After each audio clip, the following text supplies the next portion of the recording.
बंदो गुरुपद कंज कृपा सिंधु नर रूप हरि महमोतम पुंज जासु वचन रवि करनि कर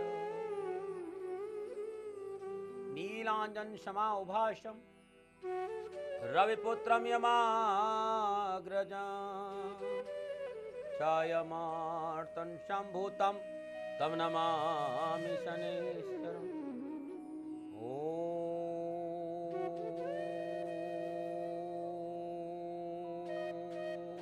शं शनिश्चराय ओम शं शनिश्चराय नमः। नमो नारायण। आप सब लोग ठीक हैं? थोड़ा सा मुस्कुराइए और ध्यान, अब थोड़ी देर मेरे पे ध्यान रखिए, थोड़ी देर के लिए। और आज का दिन मंगलमय हो, खुशियों से भरा हो, जीवन में आनंद हो, जीवन में एक नई बार हो, नई सोच हो, जीवन की नई दृष्टि हो। और ये कैसे हो, इस विषय को लेकर सामने खड़ा हूं मैं।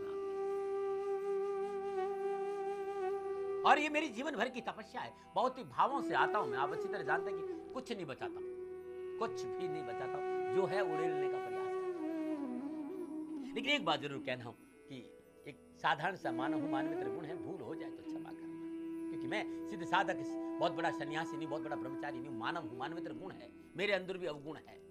परमात्मा की सेवा करने का प्रयास कर रहा हूं और इस प्रयास में भी कभी लड़खड़ा जाऊं तो आशा करता हूं कि मुझे सहयोग जरूर करें। क्योंकि मैं दावे नहीं करता, चैलेंज नहीं करता, मुझे आता ही नहीं। मैं तो परमेश्वर से ये कहता कि हे परमेश्वर, हे दयानिधि, ये जीव आपकी शरणागत है, दया करो, कृपा करो कि मैं आपके मार्ग पर चल सकूं। और मैं इस राष्ट्र का नागरिक हूं, इस राष्ट्र का सेवक हूं, इस राष्ट्र की सेवा करना मेरा धर्म और कर्तव्य बनता है। और इसी भाव को लेकर मैं आपके सामने आता हूं और आप मुझे सुनते हैं, मैं आपका आभारी हूं। आप मेरे लिए समय निकालकर मुझे सुनते हैं, ये मेरे जीवन की सबसे बड़ी तपस्या है। बोलना कोई बहुत बड़ी बात नहीं है। कहीं आप सोच रहे हो कि व्यक्ति खड़ा होकर भाषण दे, बड़ा सहज है, लेकिन सुनना जीवन की सबसे बड़ी तपस्या। आप सुनते हैं, आप तपस्वी हैं, मुझे सुनते हैं, मैं आपको प्रणाम करता हूं और मेरे प्रभु से प्रार्थना करता हूं कि आपका जीवन ऐसे ही खुशमय और आनंदमय रहे। कैसे खुशियां और सुख समृद्धि जीवन में आए, आज मैं ये बताऊंगा। गुरुवाणी में बहुत कुछ लेकर आया हूं। गुरुवार का दिन है और आज के दिन भगवान वासुदेव को कैसे प्रसन्न किया जाए ये बताऊं, कष्टों से कैसे मुक्ति मिले ये भी बताऊं। और आज जीवन मंत्र में अद्भुत अद्भुत मेरी जीवन का अनुभव बांटूंगा और पीठ में दर्द रहता हो तो नुस्खे भी बताऊंगा, साथ में धन बरसे उपाय। लेकिन उससे पहले गुरुवार का पंचांग, और गुरुवार का पंचांग है फाल्गुन मास शुक्ल पक्ष की द्वादशी और विक्रम संवत 2070। फाल्गुन मास की 30 प्रविष्टि, शक संवत 1935 फाल्गुन 22 तद अनुसार गुरुवार 13 मार्च सन 2014। प्रातःकाल में आश्लेषा नक्षत्र और चंद्रमा कर्क राशि। और गुरुवार का राहुकाल दोपहर 1:30 बजे से लेकर 3 बजे तक। और राहुकाल दौरान शुभ कार्य करना, सौदा करना, पूंजी निवेश करना, भवन भूमि वाहन खरीदना अनुकूल और उचित माना नहीं गया। सलाह मेरी है, मर्जी आपकी मालिक, मैं दबाव नहीं देता आपको। लेकिन एक बात के लिए जरूर कुछ कहना चाहता हूं आप लोगों से कि गुरुवार का दिन है और जीवन में कहीं कोई परेशानी है, और वो भी वैवाहिक जीवन को लेकर परेशानी है।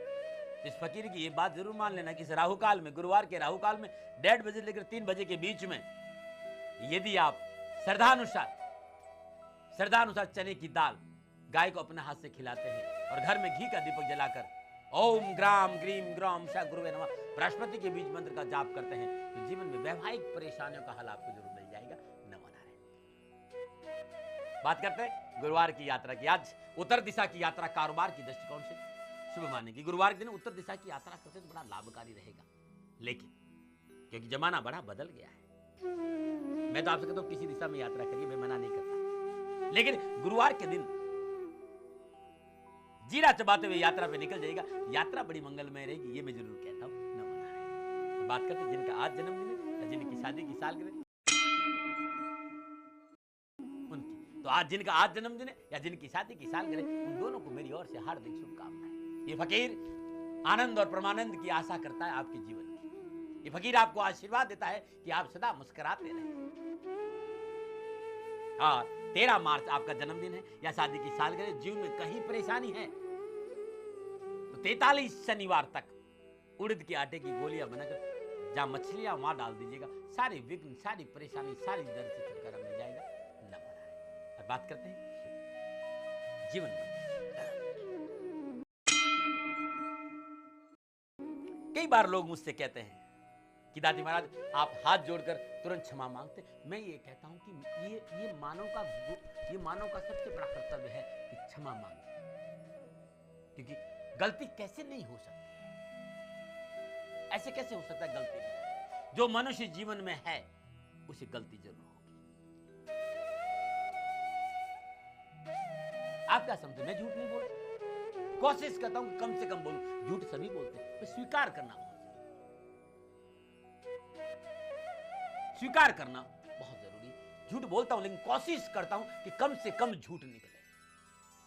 और मनुष्य को खाली कोशिश करना चाहिए, और मनुष्य को जीवन भर जीवन में सफलता पाने के लिए कोशिश करनी चाहिए, और जीवन में जीवन भर मनुष्य को विद्यार्थी बने रहना चाहिए, सीखने के लिए। क्योंकि जीवन में सीखने की ललक कभी कम नहीं होगी। जिस मनुष्य के भीतर में सीखने की ललक कम होगी, वो मनुष्य जीवन में कभी सफलता नहीं पा सकता, क्योंकि जीवन में सीखा कभी भी जा सकता है। और सीखने के लिए मनुष्य को हमेशा अपने द्वार खुले रखना चाहिए। जिस मनुष्य में सीखने की ललक है, मेरा विश्वास करो, वो छोटी सी चींटी से भी सीख सकता है। इत्तू सी, वो वर्ड सुना ना आपने, इत्तू सी चींटी, उसी से भी सीखने का। मुस्कुराए नहीं, मैं आपको कोई भारी भरकम बात नहीं बता, मैं बातें बताता हूं लेकिन मुस्कुराते हुए सुनो, जो अंदर जाएगी। इत्तू सी चींटी से भी सीख सकता है, इत्तू से बच्चों से भी सीख सकता है। और जो सीखना नहीं चाहता है, फिर जो शास्त्र हो चाहे संत हो, उससे भी नहीं सीखा जा सकता। क्योंकि जब देने वाला देने के लिए तैयार हो और लेने वाला लेने के लिए तैयार हो, तो कुछ घटना घटती है। और लेने वाला लेने के लिए तैयार हो और देने वाला देने के लिए तैयार हो, तब कुछ घटना घटती है। अब सिखाने के लिए बहुत कुछ, लेकिन कोई सीखना ही नहीं चाहता था, तब क्या होगा? इसलिए सीखना चाहते हो तो किसी से भी सीख, और सीखने का द्वार कभी बंद नहीं होना चाहिए। और वास्तव में जीवन में प्रगति के लिए, आगे बढ़ने के लिए प्रयत्न और पुरुषार्थ सीखना है, तो छोटी सी चींटी को ध्यान से देखो। आप एक छोटी सी इत्तू सी चींटी है, ध्यान से देखो, बहुत ध्यान से देखना बहुत जरूरी है।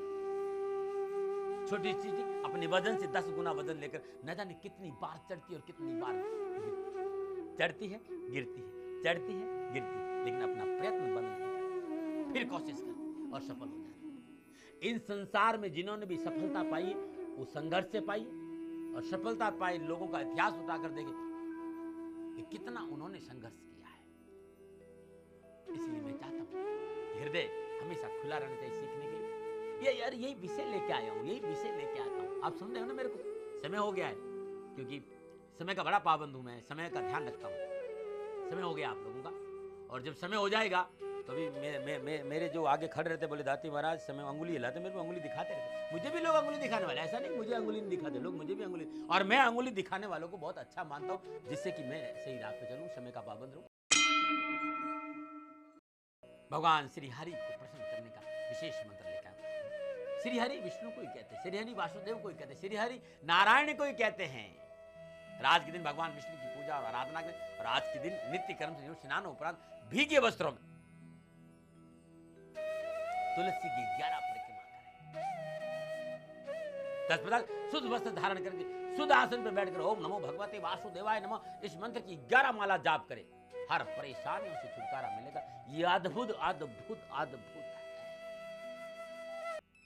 और पूजन के उपरांत प्रभु को प्रसाद जरूर चढ़ाए। भगवान हरि विष्णु को तुलसी बहुत पसंद, तुलसी का भोग लगाया जाए तो श्री हरि बहुत प्रसन्न होते हैं। लेकिन आखिर क्यों चढ़ाते प्रसाद, क्यों चढ़ा लगाते भोग? तो गुरु महाराज कहते थे कि किसी भी देवता की पूजा की विविध उपचारों में उस संबंधित देवता को जो नैवेद्य अर्पित किया जाता है, जो प्रसाद अर्पित किया जाता है, जो भी नैवेद्य अर्पित किया जाता है उसे प्रसाद कहते हैं। क्योंकि वास्तव में किसी देवता की पूजा की प्रक्रिया हमारे हृदय की भावनाओं की अभिव्यक्ति है। हम किसी को पूजें, हम किसी के आगे झुके, हम किसी को प्रणाम करें, ये हमारे हृदय की भावनाओं की अभिव्यक्ति है। यदि हमारी श्रद्धा नहीं है, आप देख के देखिए, माँ बाप कई बार कहते हैं जरा प्रणाम करना, उस बच्चे का जरा चेहरा देखना, यदि उसके अंदर उसके प्रति सम्मान नहीं है, कितने नाक पहुंचे, कितने सलवट पड़ेंगे वहां, कितनी आंखें, आप सोच नहीं सकते, क्योंकि अभिव्यक्ति निकाल पता चलता है कि हृदय के भाव कहां है। तो हम वास्तव में यदि किसी देवता की पूजा करते हैं, किसी इष्ट की पूजा करते हैं, तो पूजा की जो प्रक्रिया है हमारे हृदय की भावनाओं की अभिव्यक्ति है।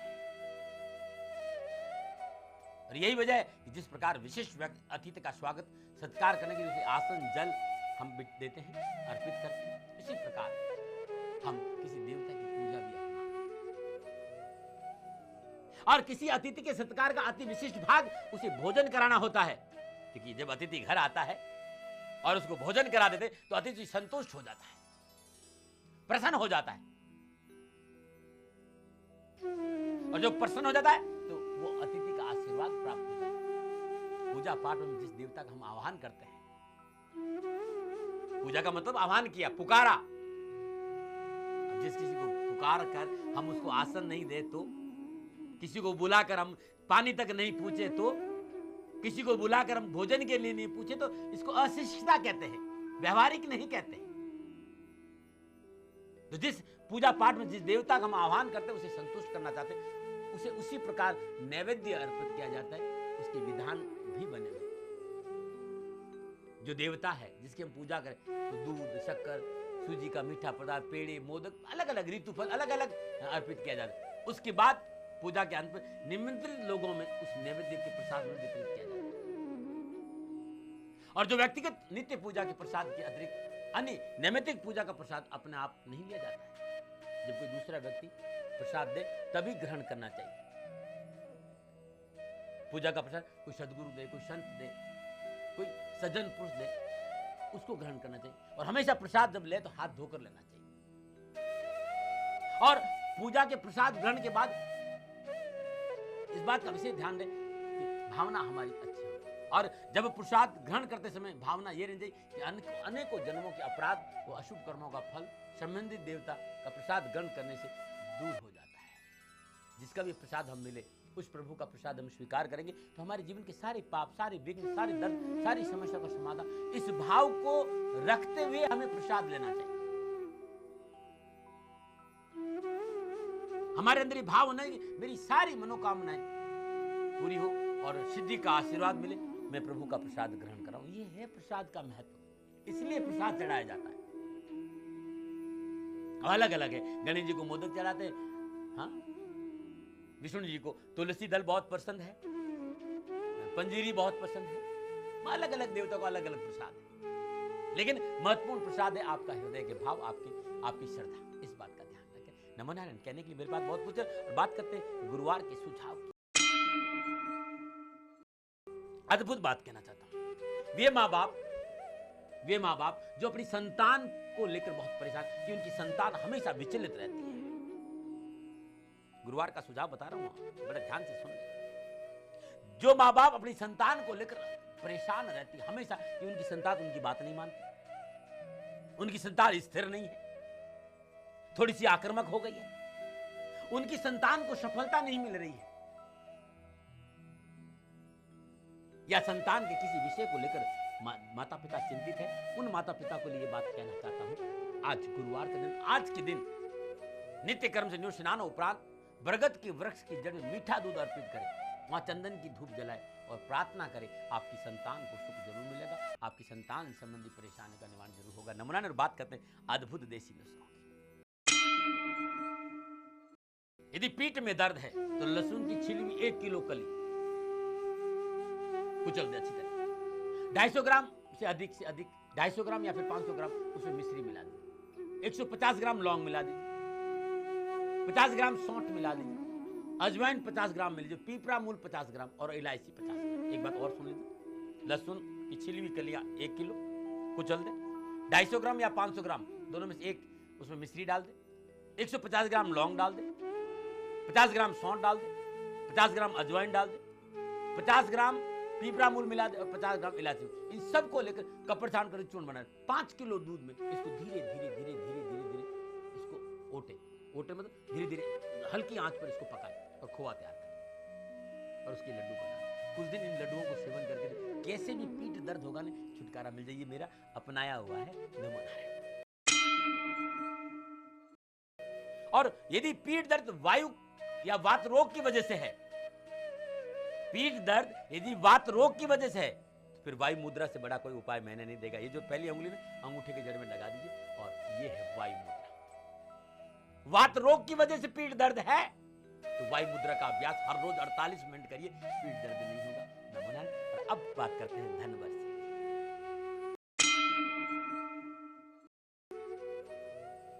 लाख कोशिश के बावजूद भी पैसा नहीं आ रहा है, खूब कोशिश, क्योंकि आज सारे लोग पैसे के अलावा कुछ चाहते ही नहीं। अभी मेरी किसी से बात हो रही, देखिए माफ करिएगा, मैं आप जानते हो नारी का बहुत सम्मान करता हूं, मेरे लिए बहुत बहुत बहुत, बहुत, बहुत तो मैं बात कह भी ना रहता नहीं। किसी से बात हो रही थी, क्योंकि 700-800 लड़कियों बेटियों का पिता हूं, तो मैं अपनी बेटी की शादी के लिए किसी से बात कर रहा, मुझे लड़की कैसे भी, पैसा कितना दोगे? मैंने कहा मेरे पास लड़की भाई पैसे नहीं, लड़की से बड़ा धन मेरे पास कोई हो नहीं सकता।